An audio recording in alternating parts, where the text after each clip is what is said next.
My ex and I have an incredibly long history. We met when I was 18 and he was 19. He was my first love and we dated about a year. But after the breakup we continued an off and on again friends with benefits relationship until I turned 23. Which was also the same time I found out I was pregnant. He was going to school to be a doctor and he was in his second year of getting his doctorates when I found out. He also was studying in another state that was on the other side of the country. I got pregnant during one of his visits back home. When I found out I was pregnant I told him immediately. He was very angry and asked what I was going to do about it. I told him I'd be keeping it and he told me he wanted no part in the child's life because it was going to ruin everything for him. I told him that wasn't an option. I myself grew up with my birth father jumping in and out of the picture and it's a big stem of my mental illnesses now. All things he knew. After begging him to be in the baby's life throughout almost my entire pregnancy one day he and his parents called me and offered me a deal. They offered to pay me a very hefty child support until the day the child turned 18 if I never forced him to be a real father. His parents, who are very wealthy, promised to take care of everything. At first I said no. I refused and called them all idiots and told them my baby was gonna have a dad, but after talking to many of my friends and family they thought it best I take the offer. They told me there was no use in forcing him to be a horrible dad to my baby.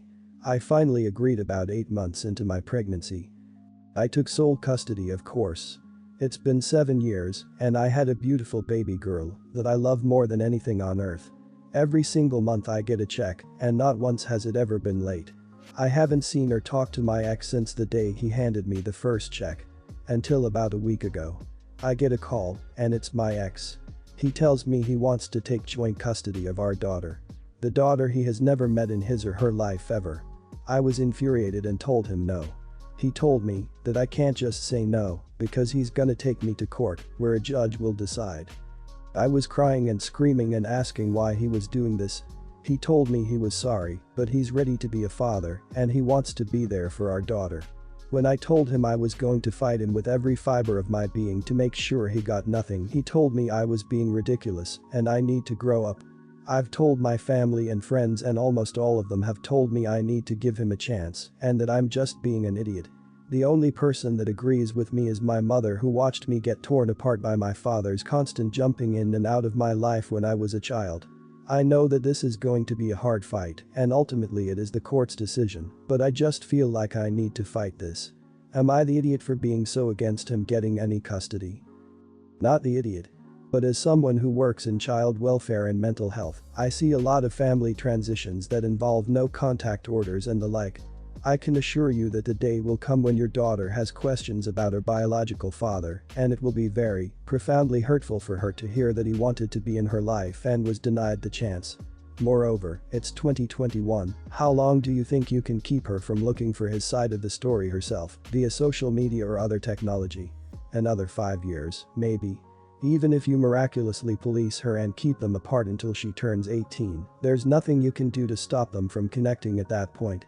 So the question is this, when they ultimately connect, do you want to be involved or do you want it to be something your daughter feels she needs to hide from you? You are the idiot 100%. Everything you say is about what you want with no account of your daughter or her father. People change over time, his position clearly has, and it is not reasonable to deny your daughter that potential relationship with him. She must be curious, but frankly from what you've written I wouldn't trust you to not lead her into the answer you want to hear, whether intentionally or not, rather than get her honest opinion about what she wants. Everyone's the idiot here. I do understand your side of things, but ultimately it's about what is best for your daughter. Expecting to get joint custody is a bit much when he's never met her, but I imagine he won't have a hard time getting some sort of visitation. Maybe in the future joint custody would be more reasonable. You definitely need to talk to a lawyer. But I think you will be an idiot if you try to keep him out of her life completely. And you need to be aware that if you are successful, she may one day resent you for it. So, I am 37 weeks pregnant. Due to several health complications during my pregnancy, I've been told multiple times by multiple doctors that I might have to give birth next week as opposed to 2 weeks from now. Furthermore, that I may actually go into labor this weekend or any time leading up to it. Due to these same health complications, I'm having a C-section and my doctors do not want me laboring.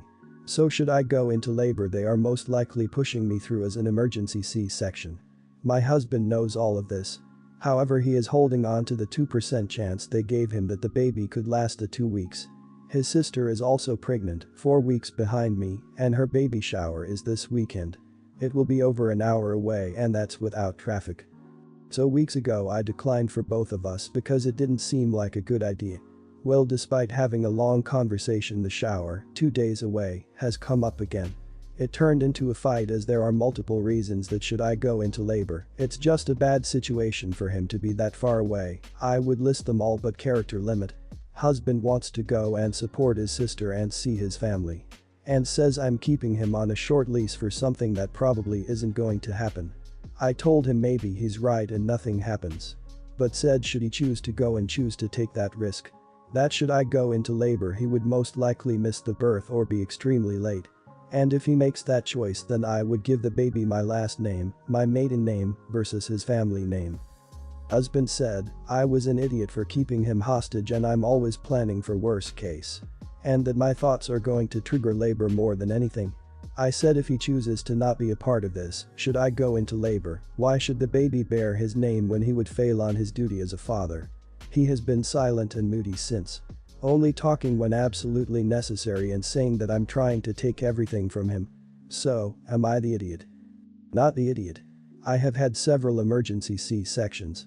Let me state this loud and clear for everyone not understanding it. OP won't get to active labor. It won't be 12 plus hours. The minute she shows any sign of labor, they will immediately go into surgery.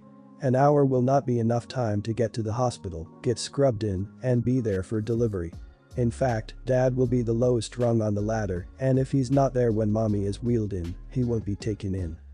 Holy crap. It sounds like your husband doesn't understand the extent of the situation or how emergency C-sections work. One of my coworkers was literally told if you go into active labor, you're both likely to die, but she wanted to make it to 38 weeks, forget exactly when the lung surfactants are basically there. They both arranged to work from home for 2 weeks and had everything they needed delivered so she could stay off her feet and he could be with her in case things went downhill. She had a successful C-section, but it was not smooth sailing. I had an emergency C-section with my first child. I was prepped and under the knife within 30 minutes. My labor was 2 minutes from incision to getting her out. Not to mention the shock the body goes through after. I was involuntary shaking for several hours after, and I could barely move. Removing a baby from the body is major surgery. Why on earth would your husband want to risk this? He sounds like a selfish idiot and deserves what he gets. Not the idiot totally. I have an older sister and a younger brother. Growing up I was close to both my sister and brother. Then around high school my brother started flirting with girls I liked, even girls I was dating, ended up in a relationship with one of my exes right after we broke up, and then he ended up sleeping with my ex-fiancée while we were still together and 3 months away from our wedding. After that I cut him off. I said we were done, he was dead to me, and I no longer had a brother and never would again. It's been 7 years and I'm engaged again. My wedding is actually this January. It's small, intimate, with our closest friends and family. But my parents and sister are upset my brother didn't get an invite. I told them he was not welcome. They said he's still my brother. I said no. He stopped being my brother a long time ago. He reached out via social media and asked if we could let the past be in the past and move on. That he had always regretted what he did, he knows he treated me like crap, but he has changed so much throughout his 20s and wants to make amends. I blocked him and didn't reply. My sister said she would just bring him as her +1 if I won't be the bigger man. I told her and my parents, they were there during this, that if any of them bring him with them, I will make sure they all leave and they will not be welcome back to the wedding. That I am serious about this. They are saying I'm an idiot, and if I'm happy I should be open to reconciling. Am I the idiot? Not the idiot. I see a pattern of behavior, that every time you had a girlfriend, he had to have her for himself. This indicative of something pretty deep-seated, and unless he spent a long time in therapy I'd keep him away from your bride. He's caused you enough damage from this, that you are absolutely in the clear. He's dead to you. Have made that clear, and this is not an appropriate time for this. Weddings are not the time for reconciliation. That takes the focus from your bride and you and puts it on him. Exactly what his incredibly entitled mind wants. And I really dislike the fact your family is somehow linking your happiness to your willingness to forgive him. That's bullcrap. I'd point out that part of your happiness is wrapped up in the fact you cut him out of your life. You're happy without him. And besides, even if you were willing to extend an olive branch, your wedding is not the place to do it. You shouldn't have to spare him a thought or worry about your mental health on your wedding day. If he's serious about making amends, and you were for some reason open to it, he can do that after the wedding when things settle down. Did you notice how he didn't try to make amends or apologize in any form, but instead directly went to let's just drop it and never mention my horrible behavior ever again? I wouldn't trust any of them at this point. They've already shown you that they side with him pretty much no matter what, not even something dumb like he's sorry, give him a chance, but instead they told you to be the bigger persons, so heavily enabling behavior here. Not the idiot. Hi, I'm a first-time mom, my son is 8 months old, and childcare has been extremely rough, especially while working as a nurse. My husband only helps, or takes over when I'm working, but once I get home he'd hand me the baby and say it's my turn, though I just got off work feeling tired. Well, he stays home all day but he says parenting should be split 50-50, no matter the circumstances of both parents. We also agreed that, when we're both sleeping at night, we'd take turns getting up with the baby. He agreed initially, and even though it was a great idea. I had a long day at work yesterday. I came home at 6 p.m. and started my turn in childcare. I was too tired to even shower. I went to bed at 1 a.m. The baby woke up at 1:30. My husband was asleep, so I got up with our son and was barely able to see ahead of me, then went back to bed. Our son woke up again. I just thought this was my husband's turn, so I woke him up and the conversation went like this. Honey, son's name, just woke up again, it's your turn. No response. Chris, can you get up with the baby please? No, I'm sleeping. But it's your turn. Is it? I'm too tired to get up again. I'm more tired than you, plus I didn't see you get up, so stop lying. I'm angry at this point. Chris, our son is crying, please, just get up. No, leave me alone. Then turned his back to me, forcing me to get up. I was livid. I put our son to sleep after soothing him for 45 minutes, then woke my husband up and told him if he's not going to take turns with me in getting up with a baby, then he should go sleep elsewhere, because it's not fair that I stay up all night after being on my feet all day, then watch him sleep carelessly. He laughed at my request and said I can't kick him out, that's his bed too. I argued with him and told him to get out since our son woke up again after he yelled at me, and I had to stay up for another 45 or so to get our son to sleep again. He stormed out and took the couch. Today he was upset, saying I shouldn't have forced him outside the bedroom, and called me petty to use our son's care as leverage to make such silly requests. I told him unless he's willing to take part and get up with a baby with me, then he should sleep elsewhere. Wow, totally not the idiot. Sure, parenting should be split 50-50 when both parents are home, in my opinion.